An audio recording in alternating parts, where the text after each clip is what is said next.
వాయువ్య బంగాళాఖాతంలో ఏర్పడిన ఆవర్తనం అల్పపీడనంగా మారినట్లు వాతావరణ శాఖ తెలిపింది. ఈ అల్పపీడనం రాబోయే 24 గంటల్లో మరింత బలపడి తర్వాత 24 గంటల్లో పశ్చిమ వాయువ్య దిశగా ఒడిశా వైపు కదిలే అవకాశం ఉంది.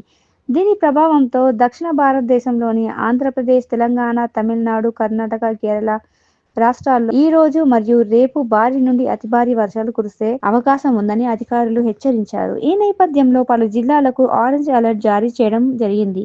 ఆంధ్రప్రదేశ్లో కృష్ణా, ఎన్టీఆర్, గుంటూరు, బాపట్ల, పల్నాడు జిల్లాలో అక్కడక్కడ తేలికపాటి నుండి మోస్తారు వర్షాలు కురిసే అవకాశం ఉంది. మిగతా జిల్లాల్లో కొన్ని చోట్ల తేలికపాటి వర్షాలు నమోదయ్యే సూచనలు ఉన్నాయి. ఈ పరిస్థితుల్లో మత్స్యకారులు సముద్రంలోకి వేటకు వెళ్లకుండా ఉండాలని, లోతట్టు ప్రాంతాల్లో నివసించే ప్రజలు అప్రమత్తంగా ఉండాలని అధికారులు సూచించారు.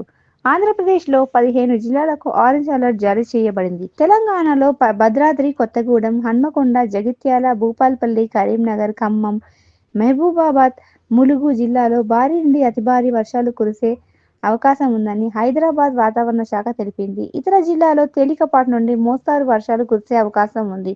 ఈ పరిస్థితుల్లో లోతట్టు ప్రాంతాల్లో నివసించే వారు సురక్షిత ప్రాంతాలకు తరలి వెళ్లాలని, అవసరమైన జాగ్రత్తలు తీసుకోవాలని అధికారులు సూచించారు. రాష్ట్రంలో ఆరెంజ్ అలర్ట్ జారీ చేయబడింది. తమిళనాడులో తేలికపాటి నుండి మోస్తారు వర్షాలు కురిసే అవకాశం ఉంది. లోతట్టు ప్రాంతాల్లో భారీ వర్షాలు నమోదయ్యే అవకాశం ఉంది.